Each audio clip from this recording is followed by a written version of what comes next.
How to make sauce for bechamel. Ayan guys. Panoorin po natin kung paano magawa ng sauce for bechamel.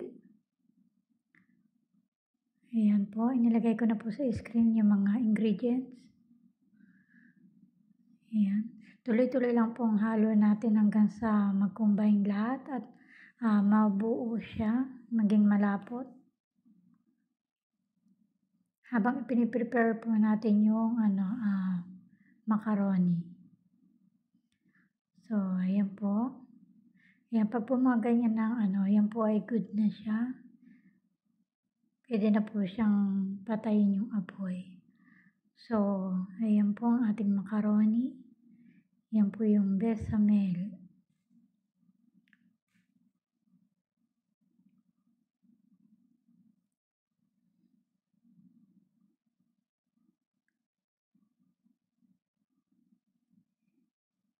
Ayan guys, para siya masarap po, lagyan niyo siya ng black lemon.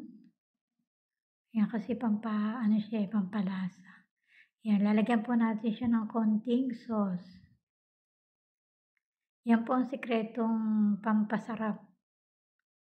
Para hindi siya buo-buo. Yan, i-mix lang natin. Tuloy lang tayo sa paghalo guys. Hanggang sa makuha natin texture na alam natin ang lasa masarap. So, isalin natin sa baking pan.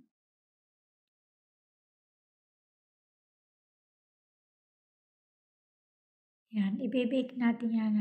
I-oven natin yan guys.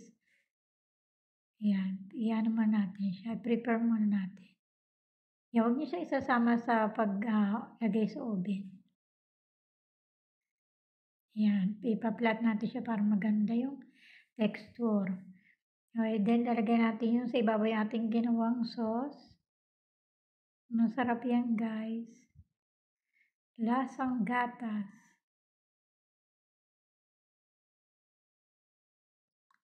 Yan, i-flat-flat lang natin siya guys. Mga ngawit lang yung braso niyo dyan kasi shake-shake.